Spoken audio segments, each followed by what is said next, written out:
Perseteruan Novi dengan Hari Kunchoro, pria yang sempat viral karena foto berduanya dengan Novi di sebuah klub malam, justru kini merembet ke ranah hukum.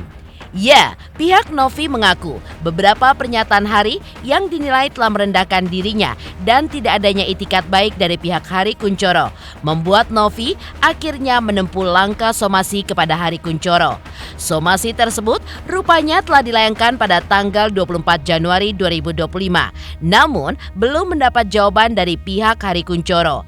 Bahkan Hari Kunchoro pun justru menantang Novi lantaran mengaku memiliki bukti dari semua pernyataan. Lantas, saat disebut aki-aki oleh Novi, seperti apakah reaksi Hari Kunchoro?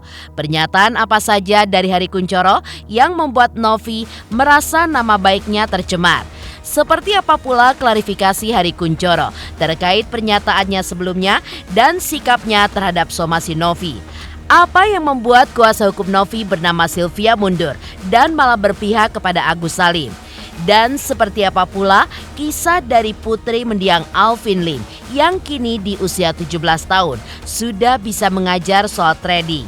Pemirsa, bersama Intens Investigasi, kami hadirkan kabar terkini, terpercaya, dan teraktual. Tetapi sebelumnya, jangan lupa untuk like, subscribe, dan juga share channel YouTube ini.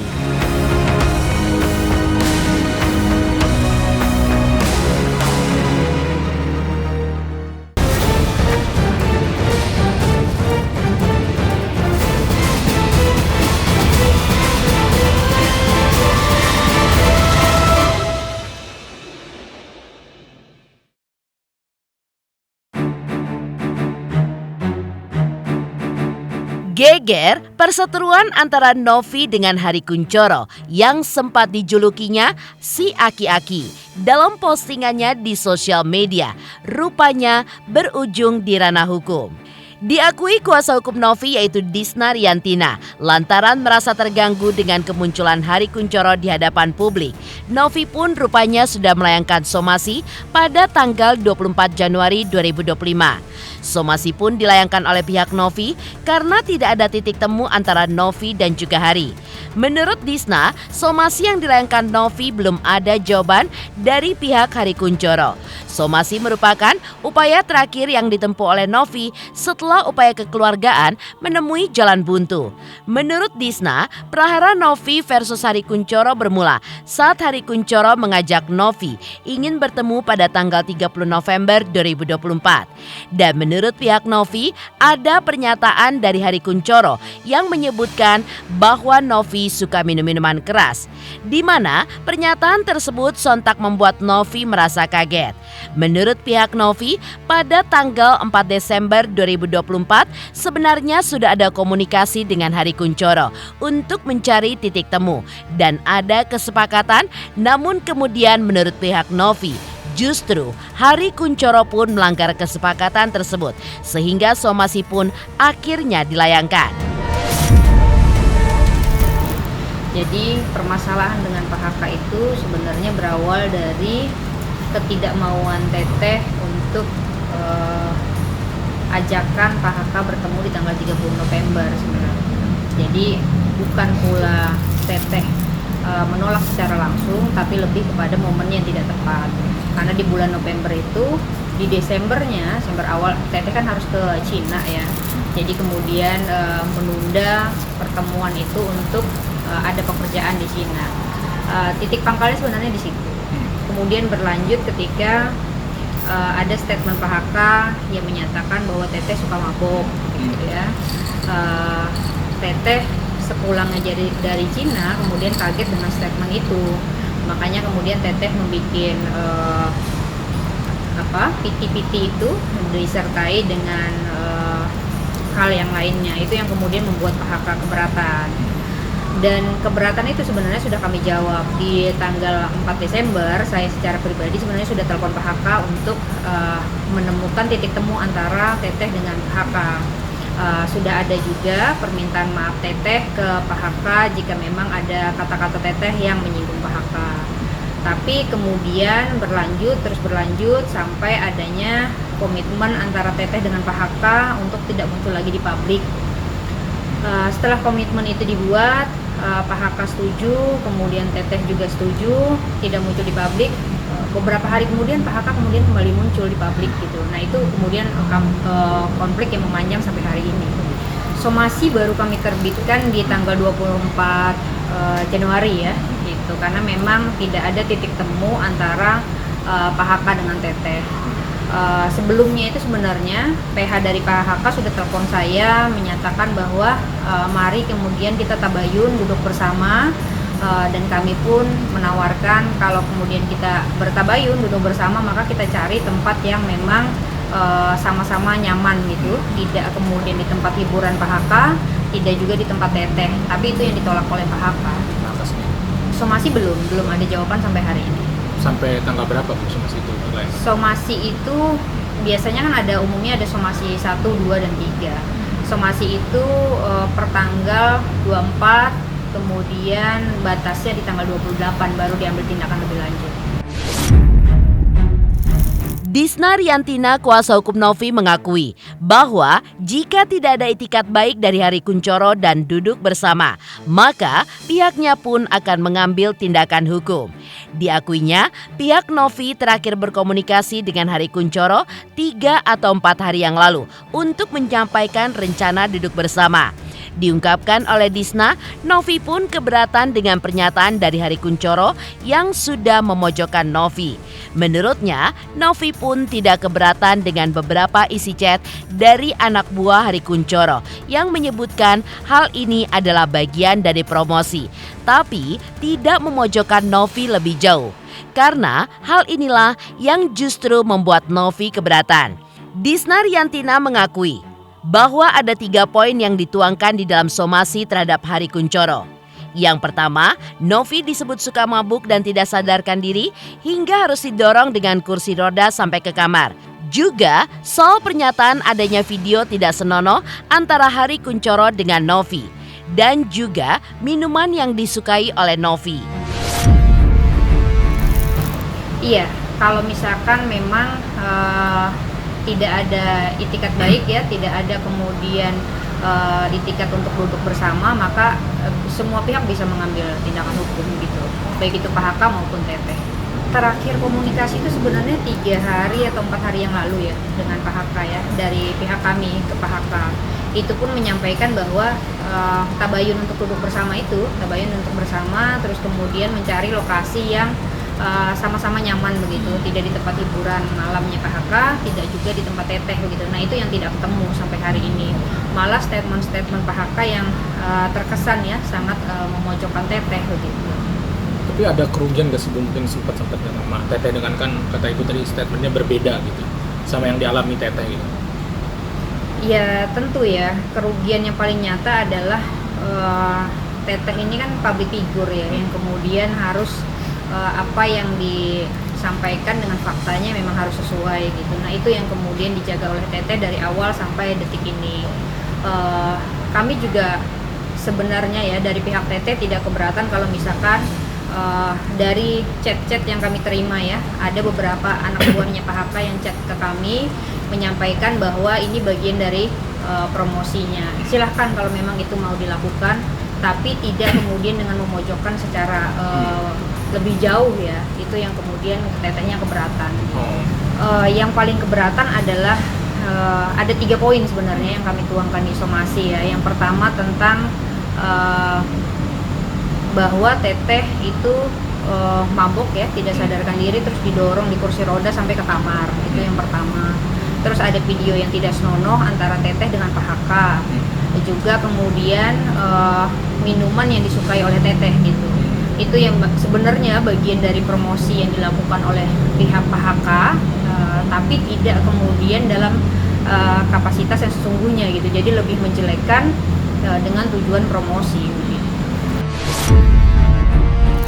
Sebelumnya, Novi pun sempat memposting di sosial medianya terkait rencananya yang akan memproses hukum asisten Hari Kunchoro yang disebutnya dengan istilah Mbak El. di mana menurut Novi, dirinya pun diduga telah dijelek-jelekan serta diduga difitnah oleh Mbak L. Hal itu pun terkait pernyataan dari Mbak L yang menyebutkan bahwa Hari Kunchoro hanya pansos kepada Novi. Novi pun mengaku memiliki bukti berupa chat yang menyatakan bahwa Mbak L telah menjelek-jelekan Hari Kunchoro. Mbak L, kamu juga kena ya? Saya nggak ada salah apa-apa sama kamu. Begitu teganya kamu jelekin dan fitnah-fitnah saya. Kamu yang bilang aki-aki itu sengaja pansos sama saya. Bukti chat semua saya pegang tentang kamu jelekin si aki-aki. Tulis Novi dalam postingannya. Dalam postingan yang lain, Novi pun juga menyebut Hari Kunchoro sebagai aki-aki. Dan terkesan, Novi pun tidak mau meminta maaf kepada Hari Kunchoro atas apa yang diduga telah diperbuat Novi yang diduga sudah merugikan Hari Kunchoro. Aki-aki, Anda nyuruh saya minta maaf. Siapa yang gembar-gembor jelekin saya? Saya diam karena saya percaya pihak berwajib yang akan berhak memproses semuanya. Baru-baru ini, Novi yang sempat ditemui awak media sebelum berangkat ke Tanah Suci untuk menunaikan ibadah umroh juga mengaku dalam menghadapi perharanya dengan Hari Kunchoro, ia pun tidak mau memberikan banyak pernyataan yang takutnya bisa merusak suasana atau bahkan ada orang-orang yang tidak terima serta tersinggung dengan pernyataannya. Novi pun hanya meminta doa yang terbaik dan apapun itu, ia pun hanya fokus untuk beribadah saja. Menurutnya, dengan berjalannya waktu, Sang Halik akan menyaring orang-orang yang tulus dan baik atas dirinya. Diakui oleh Novi, tidak ada komunikasi sama sekali antara ia dengan Hari Kunchoro. Menurutnya, tim kuasa hukumnya berusaha berkomunikasi untuk meminta pertemuan, namun tidak ada respon. Ada satu yang kita akan laporkan, maaf dua orang yang akan kita laporkan, dan itu kita akan fokus terhadap karena aduh aku takutnya nggak bisa membinasakan banyak harus PHP yang ngomong, tapi yang jelas sudah banyak merugikan. Hikmahnya sih kita ambil yang baik-baik aja ya. Apapun itu kalau saya positive thinking, sisanya kita serahkan kembali sama Allah. Kabur tua itu pasti ada, jadi ketika dia jahat dia akan menerima balasannya, begitu juga ketika kita baik sama dia. Berarti Benar film dari PHK meminta pertemuan dan adanya komunikasi sama beliau, berusaha komunikasi sama beliau, tapi no respon. Dengan berjalannya waktu, Allah itu akan memfilter orang-orang yang tulus dan baik sama kita itu seperti itu. Doanya yang terbaik aja untuk semuanya, termasuk untuk saya dan juga keluarga. Saya nggak mau memberikan statement yang nantinya akan merusak suasana juga, atau nantinya ada orang-orang yang tidak terima dan tersinggung sama statement saya. Doain aja yang terbaik apapun itu, dan saya sih sekarang fokus untuk ibadah, bantu doa juga semoga saya balik lagi ke Indonesia selamat sampai. Hari Kunchoro yang dihubungi oleh tim intens investigasi tadi malam mengaku sudah menerima somasi dari pihak Novi serta sudah mempelajari semuanya. Menurut Hari Kunchoro, semua yang dicantumkan oleh pihak Novi dalam somasi justru berdasarkan kenyataan yang terjadi dan bukan mengada-ngada. Diakui Hari Kunchoro, Novi mengaku hanya datang sekali ke klubnya. Namun, pada kenyataannya, Novi pun datang berkali-kali dan ia pun punya bukti terkait hal tersebut. Tak hanya itu, Novi pun juga menyangkal suka minum. Namun, Hari Kunchoro mengaku punya bukti bahwa apa yang dikatakannya tidak mengada-ngada. Menghadapi somasi Novi, Hari Kunchoro pun mengaku telah menyerahkan semuanya kepada kuasa hukumnya. Terkait Novi menyebutkan aki-aki, Hari Kunchoro pun tidak keberatan. Namun, ia justru mempertanyakan mengapa Novi mau dengan dirinya yang disebutnya dengan aki-aki. Ya memang kemarin saya terima WA dari pengacaranya Novi yang namanya Mbak Gisna. Ya sudah saya pelajarin semua. Ya ternyata apa yang dia cantumkan itu ya semua berdasarkan kenyataan yang ada. Jadi semua berdasarkan kenyataan yang ada gitu. Jadi dia salah alamat itu kayaknya tuh. Ya keberatan, katanya dia datang di sana cuma sekali, ya. Nyatanya dia berkali-kali. Katanya dia tidak minum, nyatanya dia minum sampai mabuk. Semua ada itu, Mas. Jadi saya nggak mengada-ngada. Nggak mungkin lah saya sedang ada tuh. Saya udah serahkan ke Bang Togar ya. Bang Togar itu selaku kuasa hukum saya. Kayaknya sudah dibalas sama Bang Togar. Dan Bang Togar kayaknya juga merasa aneh ya gitu. Apa yang disomasikan tuh kayaknya semua tuh nggak masuk akal. Dan yang disomasikan itu semuanya terbukti. Dan terbukti ada bukti-bukti. Saya kira salah alamat dia itu. Ya buktinya banyak, Mas. Dia ke Surabaya. Dia datang ke klub itu berkali-kali ya. Terus ya dia minum. Dan selama ini dia selalu menolak kan. Dia selalu tidak mengakui kan. Ya bukti-bukti dari orang-orang lapangan kan banyak. Dia datang ke Surabaya, tinggal di apartemen, juga nginap dia. Juga ada bukti chat-chat semua masih tersimpan. Dia ke Surabaya minta tiket, dia ke Surabaya minta hotel, minta apartemen, itu semua masih ada chatnya. Nggak bisa terelak lah gitu. Nggak apa-apa, ya silakan aja, itu kan haknya dia. Itu kan haknya dia. Nanti akan ya terbukti semuanya, bahkan nanti akan kebongkar semuanya. Ya ibaratnya dia itu menabuh genderang perang, memercik di mukanya, memercik air di mukanya dia sendiri. Saya sih sama Novi itu kan awalnya ya baik, gak ada masalah. Tapi kayak Novi itu memang sepertinya disengaja ya. Disengaja supaya ini jadi masalah, jadi rame terus ya. Kalau saya kan nggak kepingin, Mas. Saya ini punya keluarga, ya kan, punya anak. Ya. Ada kata-kata lagi kemarin saya lihat si aki-aki, saya dibilang aki-aki, ya nggak masalah. Memang kenyataannya. Ya. Saya punya anak, ya kan.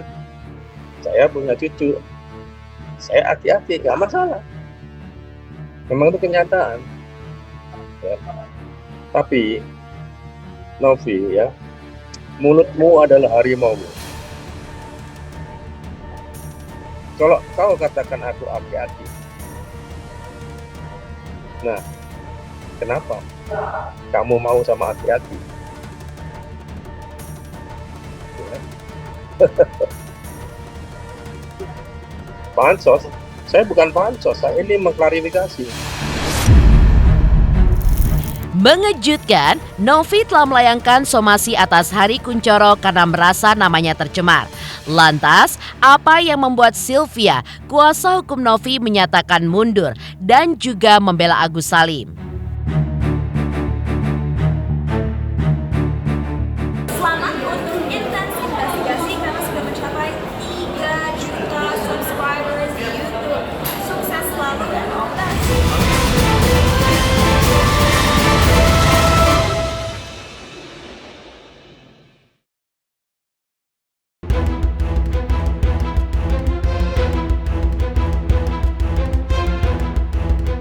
Pemirsa, salah satu kuasa hukum Novi yang bernama Sylvia menyatakan mundur dari tim kuasa hukum Novi.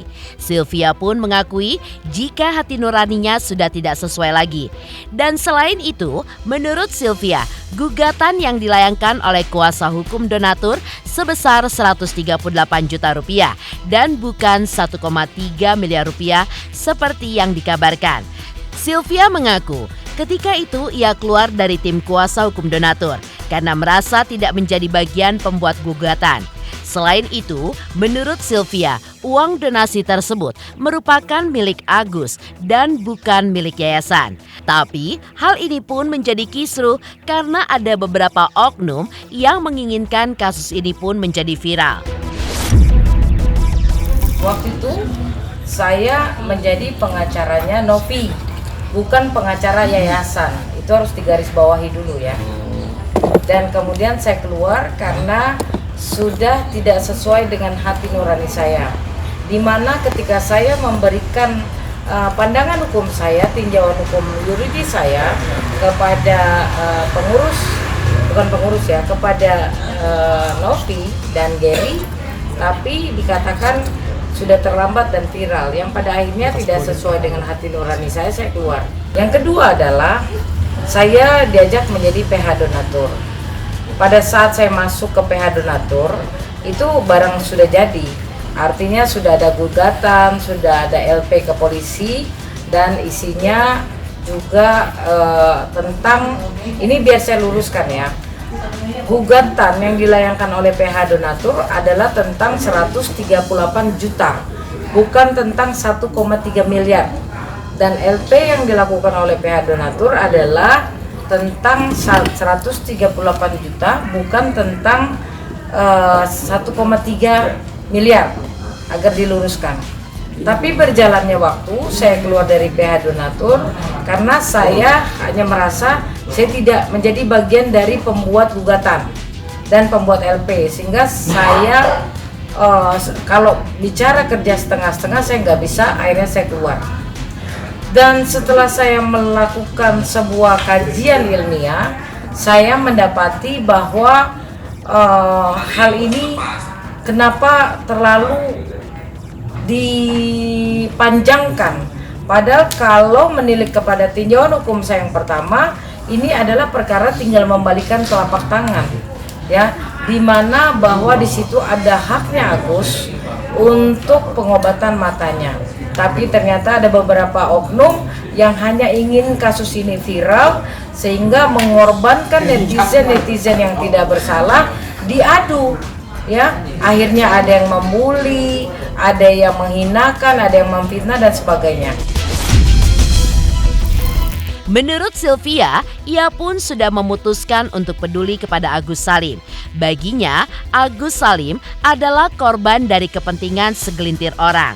Karena itu, ketika ia membela Novi dan juga donatur, diakuinya sangat bertentangan dengan hati nuraninya. Sehingga kini ia pun memutuskan untuk bergabung dengan Agus Garis Keras. Selain itu, Sylvia pun juga mendapatkan banyak informasi yang pada akhirnya dirinya pun membuat suatu tinjauan hukum. Menurutnya, uang donasi adalah hak Agus Salim untuk pengobatannya. Memindahkan uang Agus Salim ke rekening yayasan dinilainya sudah melanggar hukum. Apalagi mengalihkan manfaat donasi ke pihak lain tanpa persetujuan Agus Salim sudah melanggar undang-undang. Karena itu, uang donasi pun harus dikembalikan kepada Agus Salim. Pada saat itu banyak cosplay di komal-komal TikTok, ada yang pura-pura jadi ahli hukum, ada yang pura-pura jadi pengacara, ada yang pura-pura jadi bin, sehingga kacau dunia pertiktokan kemarin. Sehingga saya kemudian memutuskan bahwa saya peduli terhadap Agus, karena biar bagaimanapun kita suka tidak suka, Agus adalah orang yang sedang menjadi korban. Tapi kemudian akibat kepentingan segelintir manusia, akhirnya Agus dikorbankan. Pada saat itu saya bertentangan sekali dengan hati nurani saya, sehingga saya bergabung dengan Agus Garis Keras, di mana di situ saya mendapatkan banyak sekali informasi yang pada akhirnya saya membuat sebuah tinjauan hukum, teman-teman. Boleh saya bacakan? Boleh. Tinjauan hukum dana donasi Agus Salim terkait peristiwa pengalihan sepihak dana donasi Agus Salim ke korban bencana yang dilakukan oleh yayasan milik PN ya, bukan PN ya. Maka kami sampaikan, kami itu tim hukum saya juga ya. Nomor 1, yayasan sejak awal tidak mengurus izin pengumpulan uang dan barang atau yang disingkat PUB sebagaimana yang diatur dalam Permensos nomor 8 tahun 2021, sehingga pengumpulan uang dan barang yang dilakukan dengan menggunakan nama Agus Salim menjadi tidak berdasarkan hukum. Yang kedua, atas pelaksanaan pengumpulan uang dan barang yang tidak berizin, maka uang donasi yang langsung masuk ke rekening Agus menjadi tidak memiliki hubungan hukum dengan yayasan. Yang ketiga, terkait hak para donatur terhadap dana yang masuk ke rekening Agus Salim, secara hukum telah melepaskan haknya terhadap dana tersebut, sehingga hubungan perikatan secara hukum tidak ada. Yang ada tersisa adalah hubungan secara moral antara Agus Salim dan para donatur. Yang keempat, terkait pihak-pihak perwakilan donatur yang keberatan, hal itu tidak mengikat ke donatur secara keseluruhan, sebab tidak ada paguyuban atau perkumpulan donatur Agus Salim yang membentuk organisasi atau perkumpulan yang berbadan hukum, sehingga tindakan yang mengatasnamakan perwakilan donatur tidak mengikat secara hukum. Mengenai status hukum, ini nomor 5 ya. Mengenai status hukum, uang yang dipindahkan dari rekening Agus Salim ke rekening yayasan yang dilakukan secara manipulatif, kemudian penggunaannya dialihkan secara sepihak ke korban bencana, maka bisa dijerat dengan pasal-pasal. Pasal yang pertama adalah pasal 372 KUHP tentang penggelapan. Mengingat uang dari rekening Agus Salim yang dialihkan ke rekening yayasan bukanlah milik yayasan, melainkan itu masih mengikat secara hukum terkait penggunaan uang untuk pengobatan mata Agus. Nomor 2, Pasal 378 KUHP tentang penipuan. Karena dalam hal ini pengurus yayasan menggunakan martabat palsu, seolah-olah yayasan dalam kegiatan pengumpulan uang dan barang yang memiliki izin pengumpulan uang dan barang, sementara faktanya tidak demikian. Kemudian dengan dalih pertanggungjawaban pengumpulan uang dan barang, meminta Agus Salim untuk memindah bukukan dana donasi dari rekening Agus Salim ke rekening Yayasan Rumah Peduli Kemanusiaan. Yang ketiga, Undang-Undang Nomor 8 Tahun 2016 tentang penyandang disabilitas pasal 144 yang berbunyi, setiap orang yang melakukan tindakan yang berdampak kepada bertambah, berkurang, dan hilangnya hak kepemilikan penyandang disabilitas tanpa mendapat penetapan dari pengadilan negeri sebagaimana dimaksud dalam pasal 142 dipidana dengan pidana penjara paling lama 5 tahun dan denda paling banyak 500 juta rupiah.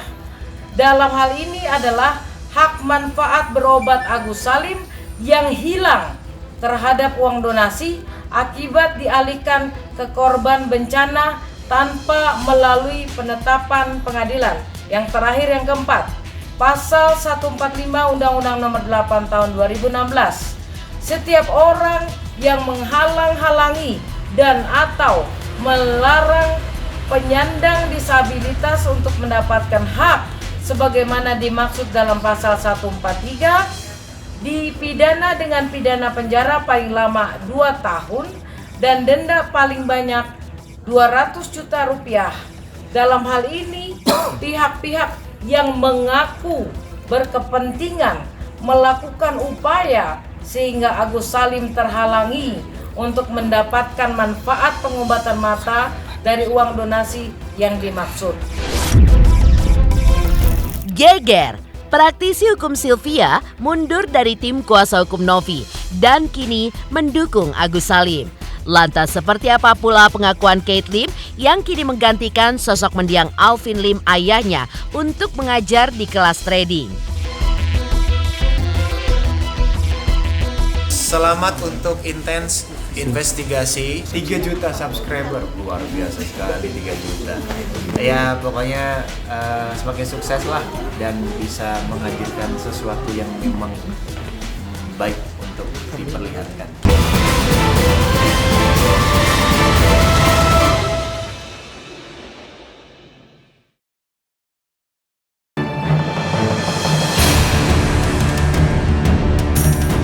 Dari kisru donasi Agus Salim, kita beralih kepada putri mendiang Alvin Lim, yaitu Kate Victoria Lim, yang tergabung dalam LQ Law Firm yang didirikan oleh mendiang ayahnya. Kate Lim mengaku jika kini ia menggantikan sosok mendiang ayahnya untuk mengajar di kelas trading. Sekolah trading yang dibangun oleh mendiang sang ayah diakui oleh Kate memiliki banyak peminat. Ilmu trading dipelajari Kate dari sang ayah yang rupanya adalah lulusan ilmu ekonomi Universitas Berkeley dan sempat menjadi Vice President Bank di Amerika. Ketika sang ayah dipenjara, setiap hari Sabtu, Kate pun selalu belajar dan juga diajari ayahnya. Satu-satunya buku panduan Kate ketika itu adalah buku yang ditulis oleh ayahnya soal trading, dan itu berjalan sekitar 9 bulan. Ilmu itu pun kini ia ajarkan kepada orang lain, dan ia pun sudah mulai mengajar ketika sang ayah masih hidup. Hingga sang ayah pun akhirnya mempercayainya untuk mengajar di kelas trading yang dibangun oleh ayahnya. Kate pun merasa kurang percaya diri ketika ia tampil untuk mengajar, lantaran usia murid-muridnya pun jauh lebih tua darinya. Di batch ke awal itu papi aku semua yang ngajar. Nah tapi kan teman-teman tahu kan kondisi papi aku tuh bagaimana. Jadi di batch yang kedua sampai ke 6 itu aku sama tante aku dan tim ngebantuin untuk ngajarin. Jadi di batch kedua papi aku bilang ke aku, "Beb, kamu ngajar ya?" "Hah? Aku sih udah ngerti ya, cuman kan mengajarkan orang dengan mengerti sendiri itu kan hal yang berbeda gitu." Karena dulu waktu di penjara, pas papi aku masih zamannya di penjara tuh tiap Sabtu aku kesana belajar keuangan ini. Jadi belajar dari buku ini, buku Big Green Machine ini papi aku tulis pas masih dari pengalamannya di Amerika. Satu buku full ini berapa halaman? 160 halaman aku pelajarin. Dan itu juga berbulan-bulan untuk nyelesain ini. Jadi aku bawa buku catatan, papi aku jelasin, oke aku tulis, aku pahamin gitu. Jadi sama aku penjara aku belajar ilmu keuangan. Lama ya, ketika 2 bulan papi aku dalam, tiba-tiba papi bilang, "Oke Beb, papi mau ajarin kamu ilmu keuangan." Papi di dalam tuh dari 1 tahun ya? Kurang lebih 1 tahun 2 bulan ya sekitaran 1 tahun lah, tiap minggu aku sana aku belajar. Tapi enggak 1 tahun juga sih, karena setelah ini buku udah selesai, papi aku kayak ngajarin aku juga tentang ilmu hukum setelah itu gitu. Sekitarannya 8 bulan, 9 bulan lebih lah. Makanya pas ngajar, ya walaupun aku sebenarnya agak deg-degan kan, karena baru pertama kali ngajar tentang ini di yang batch kedua, tapi aku bisa lah. Dan makin lama di batch yang ke-6 itu aku udah lancar, dan barusan aku ngajar juga udah, menurut aku ya aku udah sangat bisa. Cuman emang kelemahan aku tuh kadang kalau ngomong kecepetan, karena kebiasaan dari kecil kalau ngomong kecepetan. Sekarang aja nih ngomongnya kecepetan ya gitu sih ya. Berapa lama? Berarti aku udah ngajar sekitaran 7 kali, 7 bulan. Jadi ini kan setiap bulan ada selama 3 hari. Jadi 1 bulan ada 3 hari, 1 bulan lagi ada 3 hari, 1 bulan lagi 3 hari. Jadi seminarnya berlangsung 3 hari gitu sih. Aku sih sebenarnya ketika mengajar nggak ada kesulitan, cuman yang tadi aku bilang kelemahan aku kalau ngomong kecepetan. Tapi aku bilang, "Beb, kamu tuh ngomong cepet banget, takutnya nanti mereka nggak ngerti," kayak gitu. Dan kesulitan sih aku sih cepet tangkep ya. Jadi kalau misalnya aku baca ulang, oh ya udah aku bisa ngajar.